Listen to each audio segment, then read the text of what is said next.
শতরূপে সারদা বই থেকে পাঠ। বিষয় নিবেদিতার ধ্রুব মন্দির, শঙ্করী প্রসাদ বসু। অষ্টম পর্যায়ের আলোচনা, পরমা শান্তির প্রতিমা। পরবর্তী অংশ।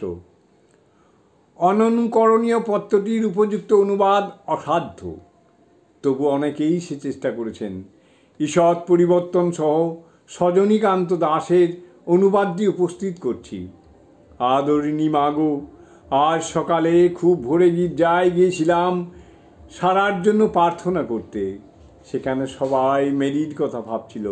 হঠাৎ আমার মনে পড়ে গেল তোমার কথা, তোমার মিষ্টি মুখ, তোমার ভালোবাসায় ভরা চোখ, তোমার সাদা শাড়ি, হাতের বালা, সব কিছু সামনে ভেসে উঠল। তখন ভাবলাম, অভাগী সারার রোগের ঘরটিকে শান্তিতে আর আশীর্বাদে ভরিয়ে দিতে পারে একমাত্র তোমারই পরশ। আর মাগো, জানো কি, ভাবলাম সন্ধ্যাবেলায় শিশি ঠাকুরের পূজার সময়ে তোমার ঘরে বসে ধ্যানের চেষ্টা করে কি বোকামি করতাম। কেন বুঝিনি যে তোমার শ্রীচরণের কাছে ছোট্ট মেয়েটির মতো বসে থাকাটাই সব কিছু। জয় মা।